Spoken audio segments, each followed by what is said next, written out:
for calling this hearing and for giving me the opportunity to introduce to everyone a remarkable constituent from my district. Nat Shaffir was a little boy in Romania when a policeman arrived to arrest him, his two sisters, and his parents, and to take them to a ghetto for the crime of being Jewish. Astonishingly, remarkably, they survived the Holocaust, but Mr. Shaffir lost 32 other family members to the genocidal war waged upon the Jewish community of Europe. Since the Holocaust ended, the civilized world has come together with one refrain: never again.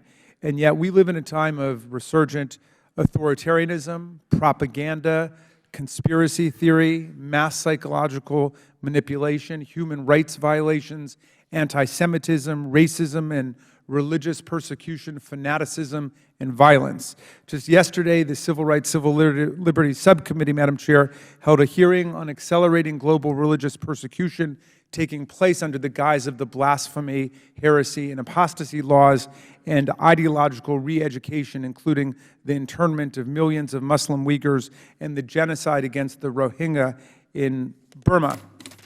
Here at home, the last decade of dirty work by Cambridge Analytica and Vladimir Putin injecting racial and religious poison into the social media has helped to propagandize and activate the most dangerous and unstable elements of our society, creating a wave of white supremacist violence and terror against synagogues, black churches, Jews in their homes, Hispanics shopping at Walmart, and anyone deemed to be an outsider.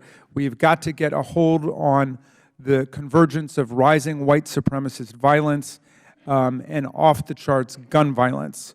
We must continue to pressure the federal government, as we've been doing in this committee, to devise a strategic plan to combat the rise of violent white supremacy and domestic terror here in the United States. Today, we can focus on Mr. Shaffir, whose indomitable and soaring resilience is a lesson to all Americans in these dark times. Last year, at 82 years old, remarkably, he became the only Holocaust survivor known ever to scale Mount Kilimanjaro, a feat that he accomplished by keeping in mind the words that his father repeatedly spoke to him during the Holocaust: never give up. We are honored by Mr. Shaffir's presence, and I yield.